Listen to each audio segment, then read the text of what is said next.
All right, today we are going to come back to our quadratic equations, look at our quadratic functions in vertex form this time. So yesterday we were looking at things in standard form. Today we're going to look at them in vertex form. It is still going to graph the exact same, the equation itself looks different to provide us with different information.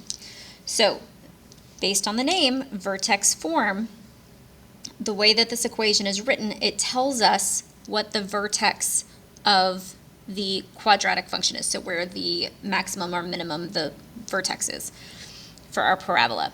And so it can be a little confusing because the way the vertex form is done, if we look here, it says y equals a parentheses x minus h, close parentheses, squared plus k. H here is positive, even though there is subtraction in the middle. It is a positive h. So we have h here, and then k here. And the h and k are representing the x and y values of our vertex. So h is our x value, and k is our y value for the vertex. So that means our axis of symmetry is always going to be equal to whatever the value of h is. So x equals h. So again, if we see subtraction inside of those parentheses, that means the h value is positive. But for example, if you see x plus h squared, this is telling us that h is negative.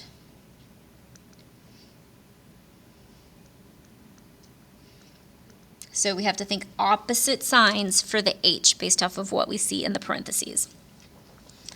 So if we look, we have a little example here.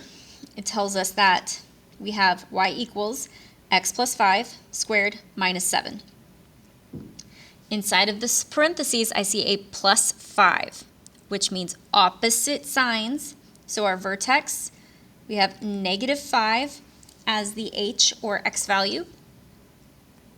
And then k comes outside after the parentheses with either a plus or a minus sign, and here it says minus 7. That's going to stay as a negative 7. So the k gets to keep whatever sign it has, but the h is going to switch signs. So the vertex will be at negative 5, negative 7. Now our axis of symmetry, again, is going to be the x equals, and that is our h value, which is negative 5. So x equals negative 5 is going to be our axis of symmetry.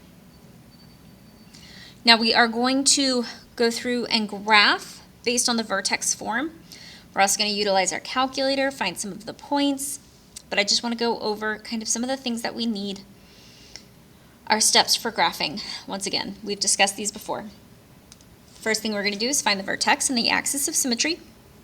Remember, the axis of symmetry is that kind of invisible vertical line. We'll add like a dashed or dotted line to show where that is. And we will plot it on the coordinate plane. And then we are going to make a table of values. And we can use our calculator for this. That can be very helpful. We'll go over the steps for that again. And then we'll plot at least 3 points, I would say 4, just to make it even, and connect them using a smooth curve to form a parabola. So we're, again, trying to make some sort of U shape. So we'll take a look at our first example and get it graphed.